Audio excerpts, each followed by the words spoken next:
नमस्कार मंडळी, आज आपण पाहणार आहोत ज्वारीचे धिरडे। त्यासाठी आपण ओली ज्वारी 3 दिवस छान पाण्यामध्ये धुवून भिजू घातली आहे।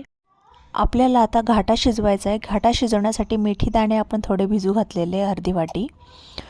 1 वाटी आपण फुल भरून ज्वारी मिक्सरला बारीक करून घेऊयात आणि ती गरम पाण्यामध्ये शिजवून घ्यायची आणि त्यामध्ये मेथी दाणे पण शिजवून घ्यायचे, जे घाटा त्याला म्हणतात।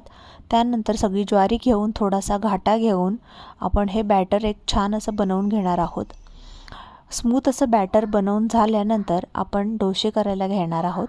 आपल्याला ज्या प्रमाणामध्ये डोसे करणार आहोत 2-4 तेवढं बॅटर आपण घेऊन घ्यायचं। त्यामध्ये जिरे, लसूण, आलं, कोथिंबीर हे वाटून घेऊन त्यात टाकणार आहोत आणि ज्वारीचे डोसे आपण बनवणार आहोत। त्यासाठी आपण तेल किंवा तूप वापरू शकता। दोन्ही साइडने आपण खरपूस भाजून घ्यायची। त्यानंतर आपण त्यावरती किसलेला गूळ टाकायचा आणि असे आंबट, गोड, तिखट असे चविष्ट असे धिरडे तुम्ही एन्जॉय करू शकता।